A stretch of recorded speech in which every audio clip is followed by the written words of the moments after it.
And I know that many of the sermons from the Gospel of Mark have been deeply challenging for many of us. Some people have been emailing me and sharing that that's true, and this morning will not be any different. So again, this message and this message series is entitled Faith for the Real World. Now, in line with Faith for the Real World, some of us know that there are people who've been in the real world longer than others, right? Isn't that true? And so this morning, Melvin Knight is here, and Melvin is 90 years old this morning. So this is Melvin Knight. He's standing right there with his wife, Sylvia. So he is 90 years young. And Melvin, how many years have you and Sylvia been married? 50. Is that true, Sylvia? It's 57. Good try, Melvin. And thank you, Sylvia, for helping us with that. And but again, congratulations and happy birthday, Melvin. Let's give him a hand. Good to see you this morning. Melvin was one of the first people I met at City 21 years ago. My wife and I slipped in over at City Church Central, and we visited the church on a Wednesday evening, and he was one of the handful of people that happened to be there at the midweek service and got to meet Melvin and Sylvia at that time. Now, in line with the sermon series, Faith for the Real World, this morning's message, again, will be taken from the Gospel of Mark. But before I get there, I think it's important to always remind us that we are a biblically based, relationally driven, spirit-led church, and what that feeds into is this simple mission or phrase, and it's this: follow Jesus, serve others. If you take a cursory reading of the Newer Testament, you'll discover that these are two of the primary realities that Jesus steps into the world to teach us and to show us, and he lives them out. But again, it's this: follow Jesus and serve others. And part of the idea of following Jesus, when you live in the city of Charlottesville or the surrounding counties, God calls us to very specifically and intentionally serve others. And so again, I want to re-emphasize that this coming Saturday, we will have the Book Bash on the downtown mall. We partner with Mount Zion African Baptist Church, Alvin Edwards, who preaches here for me at times, and he invites me to preach at his church. Their church is kind of hosting this. And again, you saw the announcement video, but I really want to encourage you to plug in, get involved, and serve. It's incredible to be there at the pavilion and see over 1,200 kids that come and get a backpack that's stuffed full of school supplies, which they absolutely will not have unless we help to provide them. So I want to encourage you to please be involved with that. If you're newer to City and you've never kind of done a practical outreach with us, I really encourage you to become involved with this. If you have any more questions, please reach out to the church office. Now, the Gospel of Mark is the shortest of the Gospels by far. And that's one of the reasons why I'm utilizing the Gospel of Mark this summer. We don't have a lot of Sundays to move through the book. But because it's short, it's kind of the Reader's Digest version of the gospel of Jesus.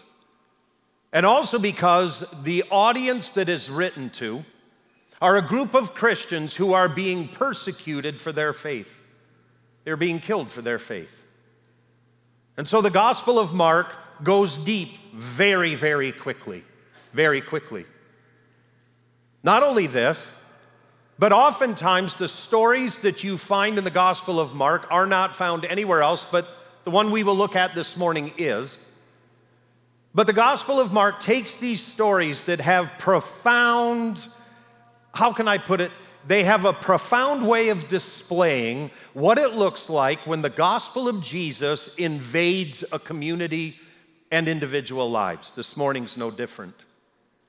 But if you are a person who's not a follower of Jesus, and you're kind of looking through the knothole of the fence of faith, and you've got people that are following Jesus around you, or maybe God's been tugging on your heart, you will find this morning that this story is one of those raw, deeply authentic stories about Jesus' interaction with people. We're going to read together, it'll be up on the big screen. We're going to read from Mark chapter 5, verses 24 down through verse 34.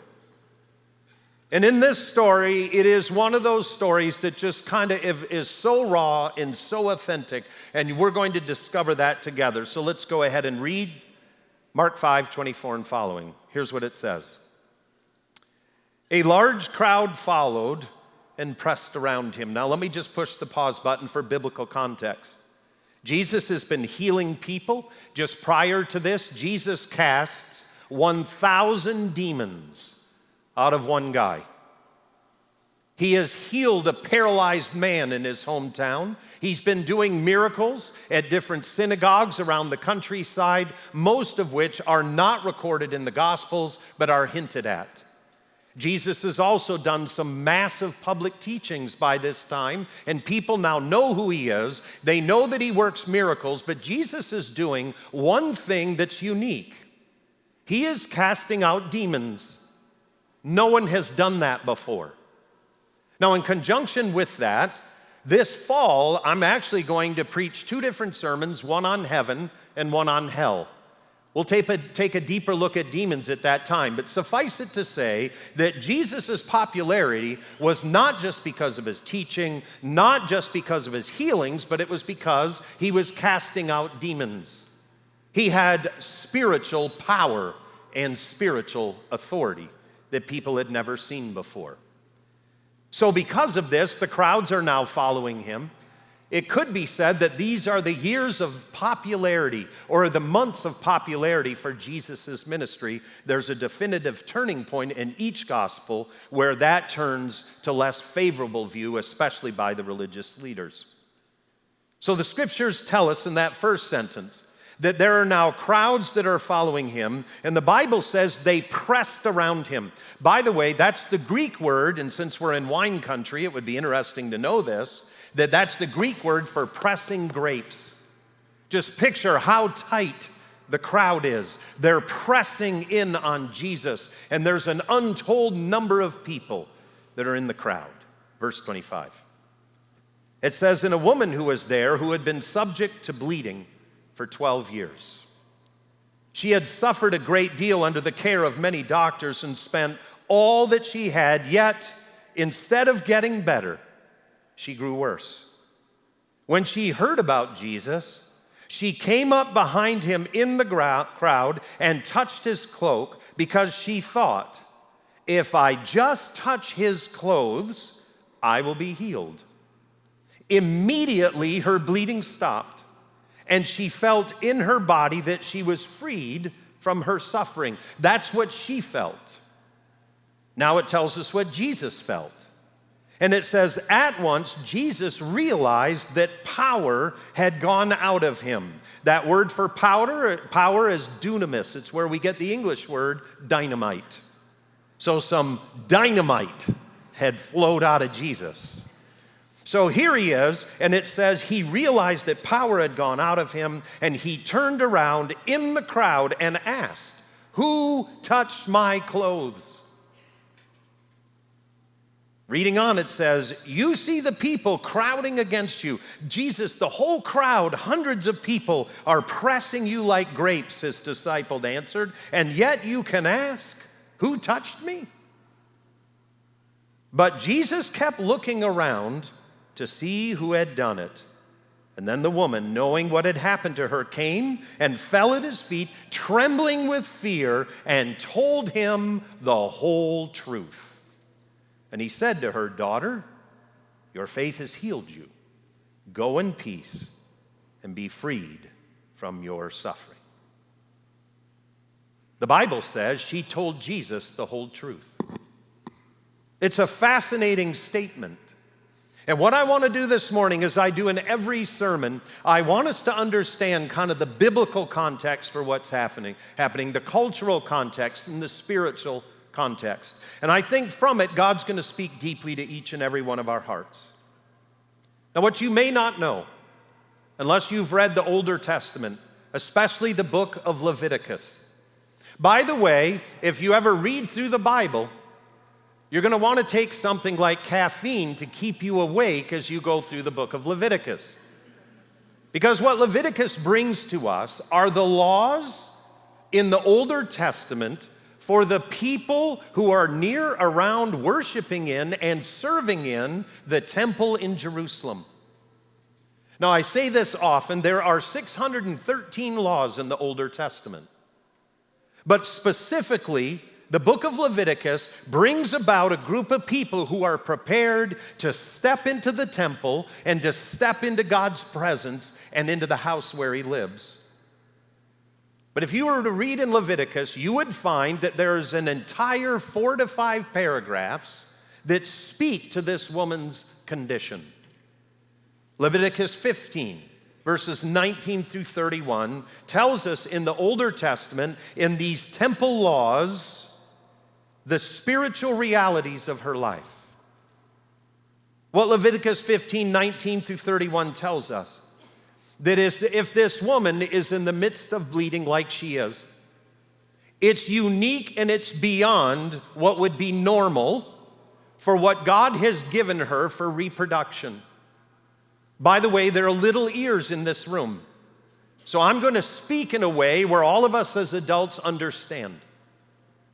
The issue that she's dealing with goes way beyond that. But what's fascinating is that if you read in the book of Leviticus, you would discover that if things were normal in her physical body, that during that time, no one can come in contact with her. If they do, they become unclean.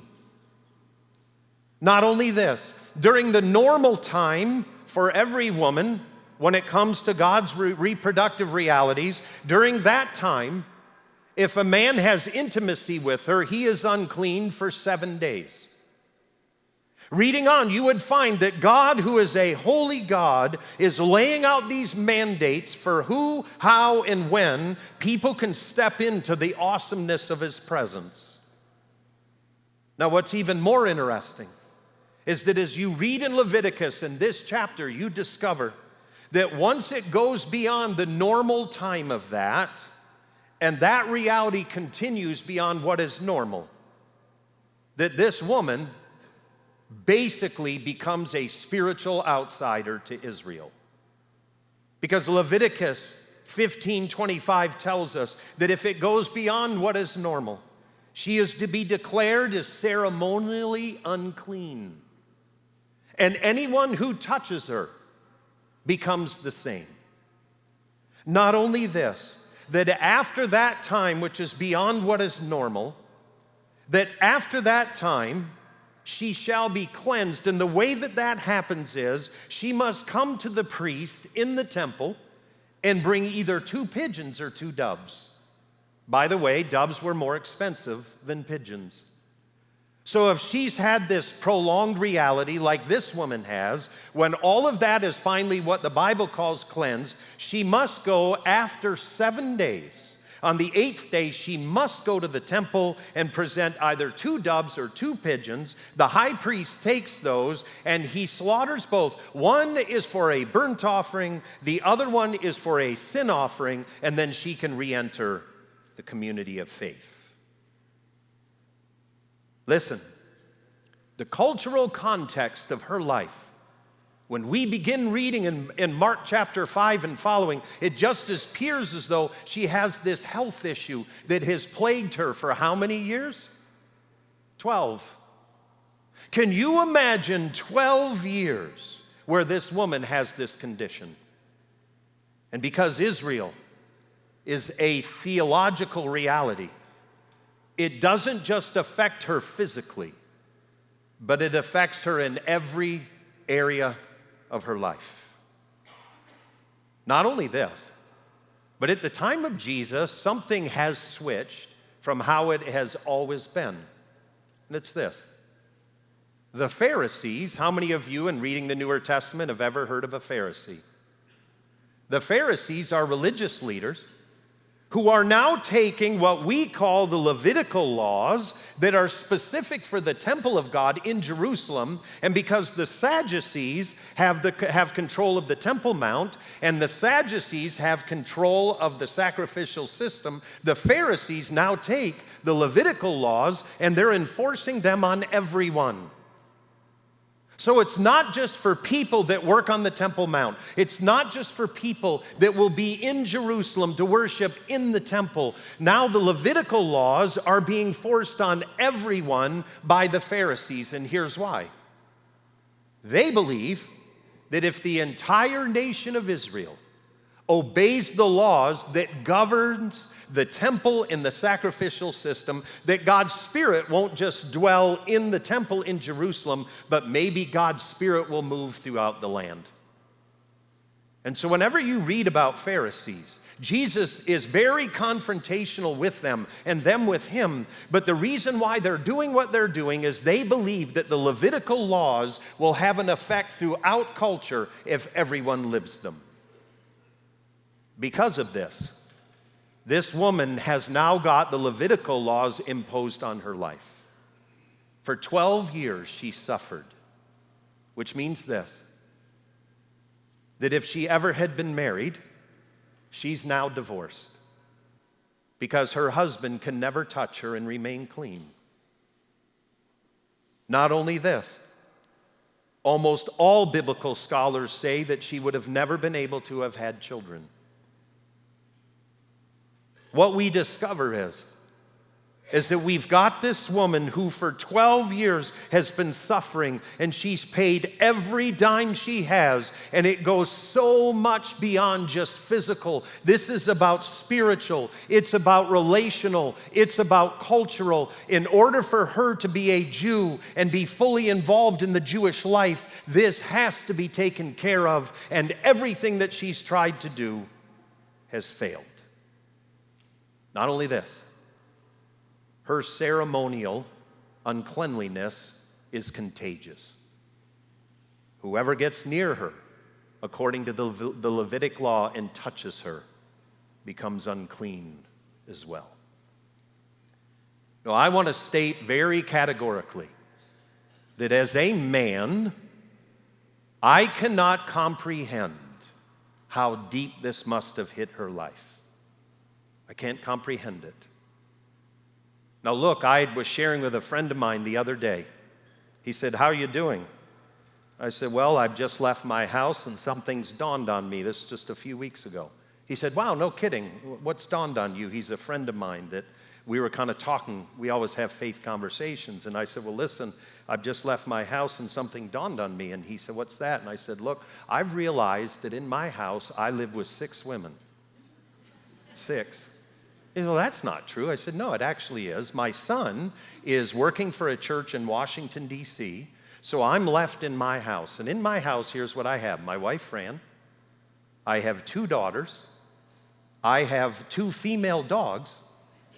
And my mother-in-law has lived with us for over a year. So I'm living with 6 women. So if anyone maybe would have the right to say they could understand what this woman's going through, maybe I would. And you know what I found out? I don't. I honestly do not understand. And I say this with all sincerity, that I can't comprehend the depths of the angst of her soul. Because in the Jewish world, she is a complete outsider, relationally, spiritually, emotionally. She's off to the side. And so anyone during Jesus' day who reads what we just read, they would instantly understand, but especially women would lean into this story because this woman is living every woman's greatest fear at the time of Jesus. Now here's what the Bible tells us. If you would recall in your memory that here Jesus is, he's walking in the crowd, people are pressing him like grapes, hundreds of people are bumping into him, they're jostling him, and then the Bible tells us in verse 27 very specifically that this woman comes up behind Jesus. Do you notice that? She comes up behind Jesus. Here's what verse 27 says. It says, when she heard about Jesus, she came up behind him in the crowd and touched his cloak. She came in from behind. Why is that? Oh, it's simple. It's all about shame. It's all about shame. You see, she would believe that if Jesus, who is a rabbi and he's a religious leader, that if he ever looked her in the eyes or she tried to square up to him, that he would literally jump back and say, don't touch me, because if you touch me, I'm unclean.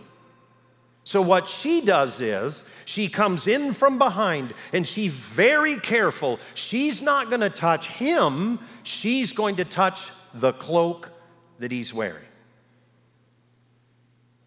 Now, the cloak that he's wearing, most people, when they read the Newer Testament, think that what it is that she reached out and kind of touched the hem of whatever he was wearing. But what we need to know is that the Greek word there is a very specific word, and it's the Greek word to maybe what you and I are familiar with, and it speaks of the the Jewish prayer shawl. If we could put a picture up on the screen. These are the prayer shawls that you see Jewish men utilize here. They're praying at the Western Wall, where Jewish men wear these. And they wear them for a very specific purpose. And the reason why is God commanded them to do so. In the book of Numbers, chapter 15, verses 37 through 41, God has commanded that Jewish men would wear a very specific cloth. And that cloth had incredible significance. The primary significance is a constant reminder of the 613 laws found in the Older Testament. We have to understand that how those prayer shawls are tied and how they're woven and how the knots are made, it's a constant reminder of the 10 Commandments. It's a reminder of the Jewish law. It's a reminder of those things that say that God is holy, and unless we become holy, we are separate from him. But what's interesting is that at the time of Jesus, the Jewish men, especially the religious leaders, were wearing them, and so was Jesus. But it's interesting. As one theologian puts it this way, by the time of Jesus, the religious leaders were wearing this prayer shawl. They weren't wearing it to remind themselves of God's law and God's righteousness and God's goodness. They were wearing them as a public display to everyone else and to God of their own self-righteousness and their own goodness before God and before people. As a matter of fact, Jesus had enough of it. And in Matthew chapter 23, verse 5, the Bible tells us very clearly that he rebukes the leaders, the religious leaders, by saying this: everything that you do is for people to see you. You make the phylacteries, which are the wooden box that hold the law of God on their foreheads. He said, you make that box exceptionally wide, and the tassels on your garments, you make them flowing and long, so that everyone can see how righteous you are. And Jesus rebukes them. But you see, Jesus was wearing a prayer shawl. And the Greek word for that tells us that. You see, when the woman reaches out to touch Jesus, she doesn't touch his coat. She touches his prayer shawl. And the moment she touches that prayer shawl, the Bible tells us that power leaves him and that she's healed. Now, what else is fascinating is that the Bible tells us in this story that when she hears that Jesus is moving through her town, she gets into the crowd, and remember, she's going to touch him from behind. She would never dream of facing him. Too much shame. But she reaches out to touch his prayer shawl, and what verse 28 tells us is that she has been telling herself over and over and over again, all I need to do is touch his prayer shawl. And if I do, I will be healed. And what's amazing is that verb, telling herself, is the imperfect tense. She's been telling herself over and over and over again, I need to get to Jesus. And if I do, I'll be healed. Now, as we read in this story, we discover that she moves towards Jesus, and as she does, she reaches out to touch him, and she does so to be healed. But the Greek word for healed here is the same Greek word that is used for the word saved. Saved. It's interesting in the NIV, whenever it's physical healing, it says healed. Whenever it's spiritual healing, it's called saved. And as a matter of fact, that vernacular is throughout the evangelical world. Have you been saved? Have you been born again? That's the Greek word sozo. And what she says to herself is, if I can reach out and touch him, I will be not healed, but saved. Because healing is just the beginning. If he heals her physically, she will be saved. She will be brought back in to the spiritual community, and she will be able to worship God. Now, here's what I want to say. We come to Jesus for any number of reasons. They're all good. Sometimes we come to Jesus because of a physical ailment. Sometimes we come to Jesus because we need peace in our lives. Sometimes we come to Jesus because we just need something else. Our life isn't working. And what we do is we come to him, much like how the NIV translates it, it would lead you to believe that she's coming to Jesus to get a physical healing. And here's what I want to say. You might come to Jesus for a physical healing, but he loves you too much just to give you that. You might come to Jesus because your life is a disaster and you feel like you need a little peace in your life. You're looking to tweak a few things, maybe renovate a room or two, and Jesus shows up and says, that's not how this works. I will give you my peace, but I'm going to build you a brand new life. Jesus doesn't show up to tweak you, he shows up to save you, to transform everything about your life. I would also say this. Be very careful about the trends in our lives where we come to Jesus, and when we come to Jesus, Jesus, these are the things I want you to do for me, and Jesus begins to touch us, and Jesus begins to move in our lives, and then somehow we believe that then it's okay to go live as we did before we met him. The Bible's clear. She shows up to get saved. He saves her, and we're going to look at this in just a moment. He says to her, now go in peace. And the Greek verb tense is, do this for the rest of your life. Live this way for the rest of your life. Now, as we look at our story, she shows up to be saved, and Jesus touches her. Actually, she touches him. She reaches out and she touches the tassel, and when she does, the Bible says Jesus feels power leave him. He turns around to his disciples and said, who just touched me? And they say, Jesus, you're crazy. Look at all these people. How in the world will you ever know who touched you? And the Bible says Jesus stops and he turns and he continues to look.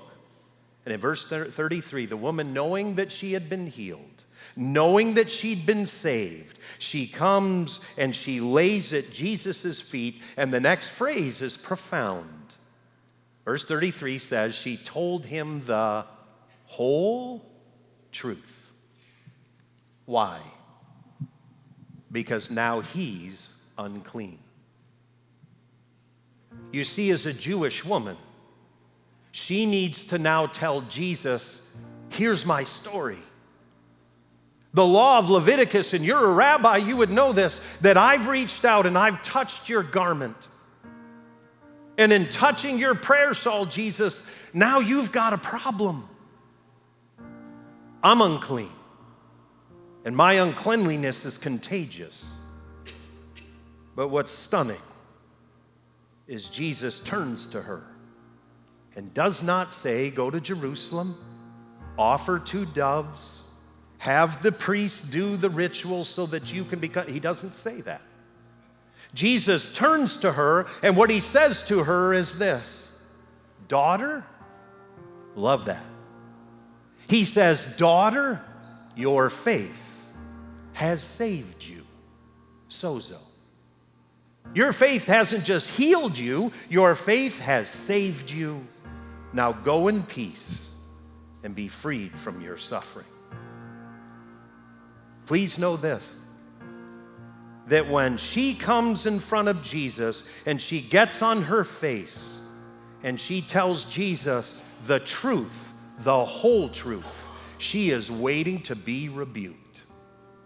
And instead, Jesus uses a word he only uses once, ever recorded in the Newer Testament, and he says it to her. And it's a word in the original language that's filled with compassion. He calls her daughter. Daughter. Only place he says it. Daughter, your faith has saved you. Your faith has saved you. Now, I want you to understand something very clearly. When she reaches out to touch Jesus, she touches the prayer shawl that is a constant reminder to everyone of the laws of God in Leviticus. She knows that's what that prayer shawl means. But if you take the law of God and Jesus and you bring them together, you get saved because he fulfills the law. So the very emblem, that thing on his body that should have repelled her because he's wearing it, it draws her in. I love that. She reaches out and touches the shawl. And when she does, she's healed. Now, ladies, this story is so amazing.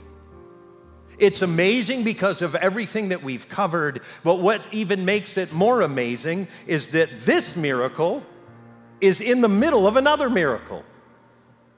You see, Mark 5, in the areas that we're reading, begins with the story of Jairus.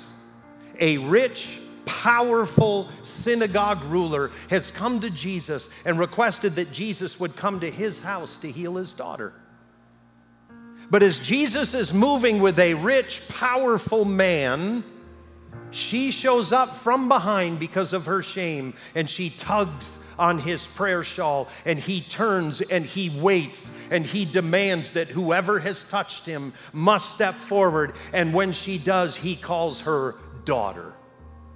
It's probably the first familial word she's been called in 12 years. And he turns to her and calls her daughter. It's amazing. That is amazing to me. And you know why it's so amazing? Is Jesus was traveling with a rich, powerful man, and he stops doing that to turn to minister to her. And every first century Jew would have understood exactly what Mark was trying to tell them through the gospel, that Jesus loves us all equally. Rich, powerful men do not get more of the love of Jesus than a woman who's been sidelined for 12 years. As a matter of fact, he makes her the priority in the story. As we close out our time, this woman actually begins a spiritual movement. Because in the next chapter, Mark chapter 6, verse 56, the Bible tells us that, and wherever Jesus went, into villages, towns, or countryside, they placed the sick in the marketplaces, and they begged him to let them touch even the edge of his, same word. She started a trend. and all who touched it were healed. This woman began a healing ministry because of her faith. As we think about this for our own lives, all of us, man or woman, I want you to notice that the story begins that people are pressing into Jesus, but only one was saved. Maybe you're here this morning and you're around a bunch of people that are pressing into Jesus. That's why we're here. But there's a step beyond that. And the step beyond that is when you do like she did, is that you move through your guilt and your shame. You move through the law of God. You move through that and you get to Jesus.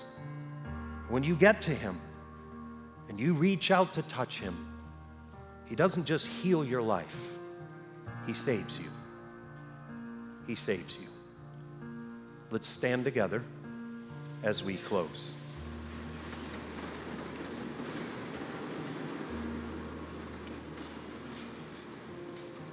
As we stand together, let's take a moment to close our eyes.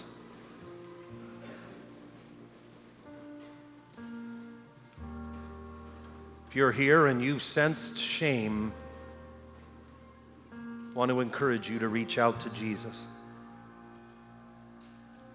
If you're here this morning and you've been looking at Jesus so that he could tweak a few things, would you by faith this morning be open to him saving you, freeing you up just not from a few things, but freeing you up from yourself? Let's reach out to him by faith and open up to him and surrender our lives. Not just kind of pressing or bumping into him, but opening up by faith and bringing ourselves to him and bringing him the whole truth, because he knows anyway.